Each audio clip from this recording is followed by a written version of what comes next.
adventurer behind Sarah's Grand Adventures, here for another episode. Today I am going to be sharing about one of my favorite travel stories, probably actually my favorite travel story, as it just means so much to me, and these are just fun to share. So if you're looking for a fun little adventure story, keep watching. So my fun travel story starts in Stirling, Scotland. If you've watched the episodes on my channel, you'll know that Stirling was the first international travel experience I ever had, and it was incredibly impactful. And you may already know a little bit about this bridge that I'm going to tell you about today. So every morning when we were staying in Stirling, it was June 2014. So every morning we would get up for breakfast and we would go across this bridge to go to this little bakery on the other side. We were staying at university dorms that were just at the foot of the bridge. So it was maybe a 5-minute walk to get over there. So we'd walk across this bridge, a pedestrian only bridge, every morning with a beautiful view of the Scottish landscape. You can see the castle when you're walking towards the bakery, and on your way back, you have a great view of the Wallace Monument. So we would go and we would go to this little bakery that would open first thing in the morning, and we would get ourselves a coffee or a tea and like a little breakfast sandwich, pastry, whatever. And it was honestly the best deal ever. You would get a fairly hearty breakfast.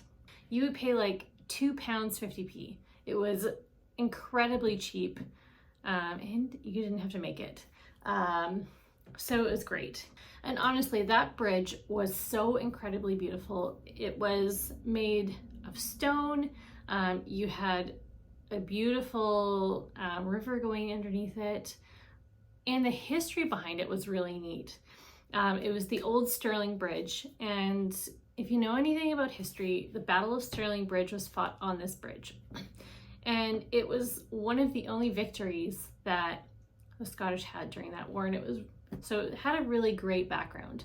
So this bridge held many special memories.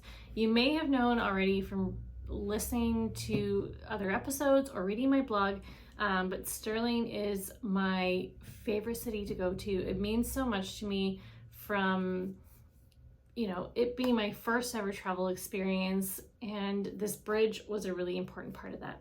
So when I came back, I showed my boyfriend, then now husband, photos of the bridge, photos of Stirling, raved about the bridge, just how cool it was.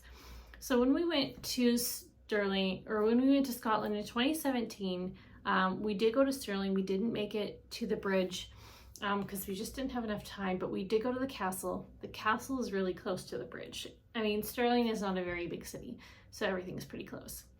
But you could kind of get like a small view of the bridge from the castle, so I did show him, where it was in the landscape. But we went back in 2019, and I was determined to show him the bridge.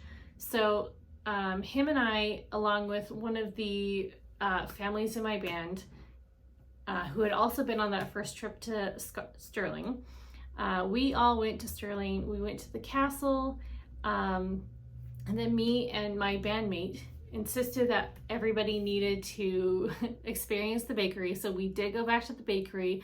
I got a tea and a pastry, and then we started traveling towards the bridge.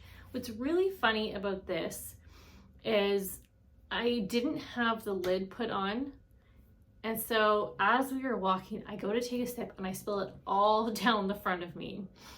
So I have some photos of me right before we got onto the bridge where I'm posing in front of the bridge, and my boyfriend at the time, he was taking photos of me, but he was gradually getting closer. So I have like 20 photos of me in the same location as he's getting closer and closer, which was funny. And I had tea all down the front of me. So we go onto the bridge, and what's really funny about this, it was kind of an awkward interaction. So we're all standing on the bridge, we're just kind of looking out. It's a great view, and I'm standing next to my bandmate, and my boyfriend at the time comes up, and he's like standing with us, and like my bandmate eventually like walks himself back, and I was like, I mean, you could have stayed. That was a really weird thing to do. And my boyfriend at the time, he turns to me and says, "What side do you like better?" And I was like, what a weird question to ask somebody when we're standing on a bridge. And I was like, I don't know. He's like, pick one. And so I look over on one side and I look over on the other side. And I say, the side that we're on, because the other side just it was like dirty water and there was something really nice over there. But on the side we were standing on, you had a beautiful, rolling Scottish landscape, and you could see the Wallace Monument. I was like, I guess this side is better. Like, okay. Silly me, I did not know. He then got down on one knee and proposed. But the story gets even better. So it was a lovely proposal. He had thrown his camera to, one of the people that we were with to take photos. But remember, I had just spilled tea all over the front of me. So I have, a shirt covered in tea. Thankfully, in the photos, you can't tell. But I'm still holding my cup of tea. So I'm standing there being like, oh my gosh, I'm getting proposed to. And I like lost track of myself for a minute as I'm holding my cup of tea. And then eventually I like realize I'm holding it. So I like pull it back. You can actually see in some of the photos, I'm like pulling my hand back. But my now husband, I guess he didn't practice ahead of time. I don't know if this is something that people do when they're about to propose, if they practice getting down on one knee.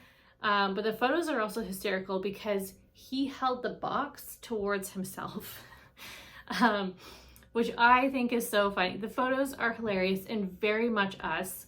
So there's like one where he's like holding it out, but he's holding it towards himself so I can't even see the ring.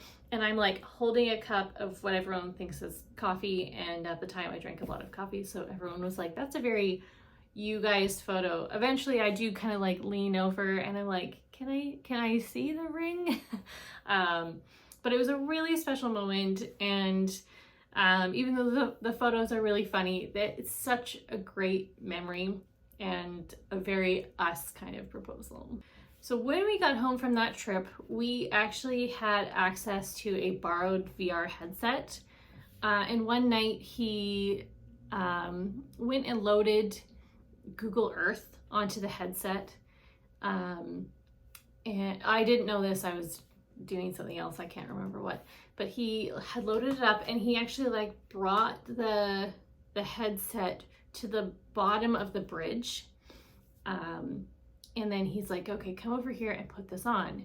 And so I put it on, and I don't know if you've ever done the VR Google Earth, but it plays lovely music, and it's literally like 360 degrees of like Google Street View, which is really neat. So I actually like legitimately stood in there for 30 minutes at the foot of the bridge, just like looking around. What's nice is like there's not people that are walking past you, but it does look really real. And so there's this beautiful music. I think they added like little bird sounds or whatever. So it was honestly like cheap therapy. I would stand in there, for a long time. It was really nice. And so it was just nice to get to reminisce on that. And so sometimes I like to just go back into Google Earth and watch the bridge.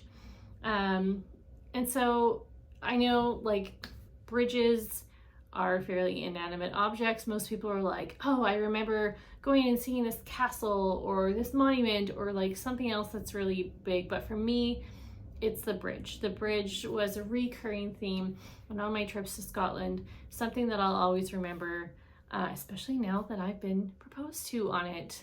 Here's the thing,